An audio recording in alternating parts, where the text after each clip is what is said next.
మూర్తి గారు, ప్రపంచంలో ఏ దేశంలో అయినా ఇట్లా ఉందా? భారతదేశంలో ఉన్నట్టుగా మనిషిని మనిషిగా చూడనటువంటి పరిస్థితి ఏమైనా ఉందా? అంటే ఇంతకుముందు కులాలు మన చుట్టుపక్కల ఉన్న దేశాలు ఏషియాలో ఉన్నాయి. అలాగే మన యూరోప్‌లో కూడా ఉన్నాయి. అయితే అక్కడ యాంత్రీకరణ, పారిశ్రామిక విప్లవాలు వచ్చేసి ఈ రకంగా లేదు. రెండోది భారతదేశం గురించి మనం ప్రత్యేకంగా చూడాల్సింది, మరి ఇంతకుముందు ఎవరైనా చెప్పారో లేదో కానీ నా యొక్క పరిశీలనలో అన్ని దేశాలు భారతదేశం మీదకి దాడి చేసాయి. భారతదేశం ఎవరి మీద దాడి చేయలేదు. ఒక్క పేరు చెప్పండి. భారతదేశం పలానా దేశం మీద దాడి చేసింది. అందుకని మనకి అన్ని దేశాల నుంచి, ఇప్పుడు మనకి ఫ్రెంచ్, డచ్ వీళ్ళు వచ్చినప్పుడు క్రిస్టియానిటీ వచ్చింది, మనకి మొఘలాయలు వచ్చినప్పుడు ఇస్లామిక్ వచ్చినాయి. ఆల్రెడీ ఇక్కడ మన స్థానికంగా బౌద్ధం, జైనం, సిక్కు, మన హిందూ అంటున్నారు. హిందూ మతం కాదు అది. నేను హిందూ అని కూడా చెప్పను. నేను వైష్ణవం, శైవం అని ఉన్నాయి. అర్థమైందా? వైష్ణవం ఉంది, శైవం ఉన్నది. చాలా విచిత్రకరమైన విషయం ఏంటంటే శైవులే వినాయక చవితి చేస్తారు, వైష్ణవులు చేయరు. ఇప్పటికీ చేయరు. బ్రాహ్మణులు కదండి వాళ్ళు. ఇంకా చేయరు వాళ్ళు. వినాయకుడిని నమ్మరు వాళ్ళు. అదేంటండి మీరు కావాలంటే చూసుకోండి. రెండవది ఏంటంటే మీకు ఒక చిన్న ఎగ్జాంపుల్ చెప్తా, ప్రాక్టికల్ ఎగ్జాంపుల్ చెప్తా. ఇంతవరకు ఎవరు టచ్ చేసినట్టు నాకు కనపడలేదు. గెలిచిన ప్రతి వ్యక్తి కూడా, రాజకీయాల్లో గెలిచిన ప్రతి వ్యక్తి కూడా తిరుపతి వెళ్ళి మొక్కు తీర్చుకున్నారని చెప్పి అంటారు, కానీ పక్కనున్న శ్రీకాళహస్తికి వెళ్ళరు. ఇది సీక్రెట్ మీరు అర్థం చేసుకోవాలా. ఎందుకు? మీరు ఒక పేరు చెప్పండి నాకు, మీ ఇష్టం.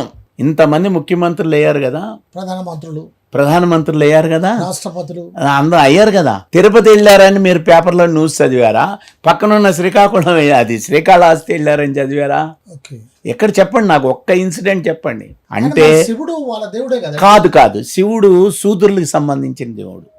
మరి బ్రహ్మ, విష్ణు, మహేశ్వర లేక శివుడు అని మీరు ఇంతకుముందు చెప్తారు కదా.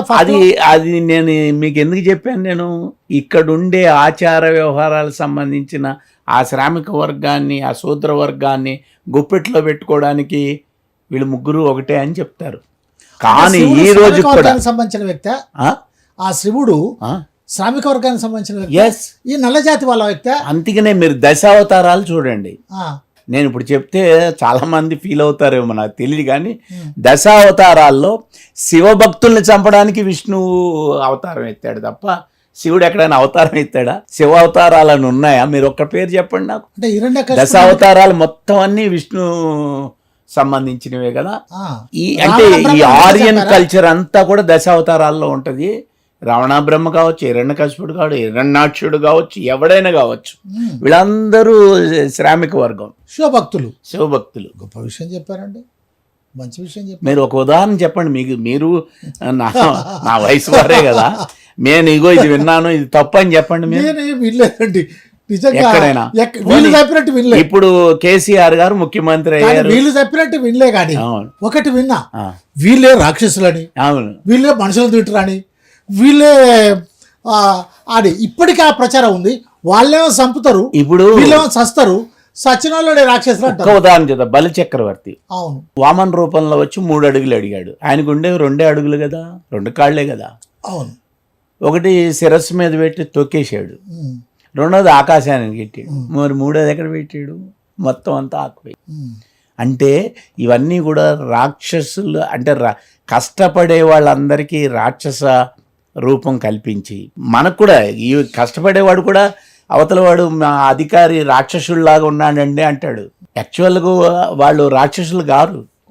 అర్థమైందా? సో ఇది అంటే ఎందుకు ఈ విషయం చెప్తున్నానంటే, జీవన విధానం అని చెప్తున్నారు కదా. సింధు నాగరికత అనేది ఒక జీవన విధానం. ఆ సింధు అనే పదం మీకు హిందూ అనేది రామాయణ, మహాభారత, భాగవత లేకపోతే ఉపనిషత్తుల్లో ఎక్కడ కూడా కనపడదు హిందూ అనేది. అయినా ఇప్పుడు దేశం అంతా అదే పేరు మోగుతుందండి. మన కర్మ అది. అందుకని మన ఇప్పుడు అదే కనుక ఒక మతం కాదు అని అంటే అప్లికేషన్లో ఎందుకు రిలీజియన్ అంటే హిందూ అని రాస్తున్నాడు? మీకు 14వ సెంచరీ వరకు, మనుమసిద్ధి కాలం వరకు కూడా శైవ వైష్ణవ పోరాటాలు జరిగినాయి. ఇప్పటికీ అవి మానసిక రూపంలో ఉన్నాయి.